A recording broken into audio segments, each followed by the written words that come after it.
Okay, I will show you how to render 4 different cameras. We added Torus. If you click this icon here, you can see the location and the rotation. I rotate it just so that each camera has a different perspective on it. We add a camera. I set it first to the center and I get rid of the rotation. Then I move it back so that's our first camera. I copy paste it. I remove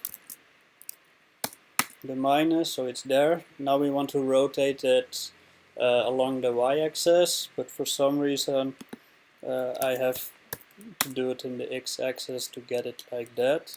Okay, select both cameras, copy paste it, and now we rotate this 90 degrees so, and we have our 4 cameras.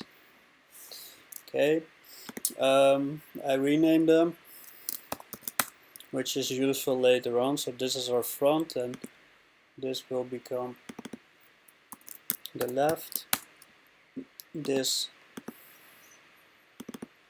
will become the back and this automatically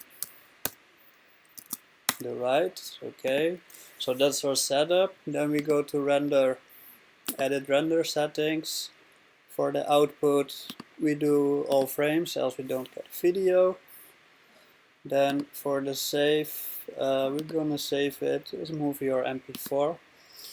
Not sure what's better, that depends a bit on processing I guess, but I thought you had MP4 last time, which worked fine. Okay, choose our output folder, I call it Chrissy, and for the name I choose one that doesn't contain the TIFF. I'm not sure if it matters, but just in case. Okay, I think that's it for the render settings. Okay, now the important part, we go to render, then render queue, and here we will add the current project, which asks us to save the file first. Okay, then I click the button 2 more times, so for each camera 1. Here you can see it's on the default camera, so we change that left, right, back and front.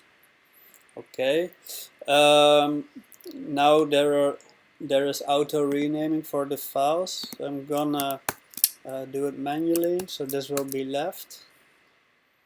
I have to disable the auto renaming, else it adds the postfix. I don't want that. Okay, this will be right, this will be the back, this will be the front, and I think we're good to go. So now I hit the render button and it's rendering, so I stop the video.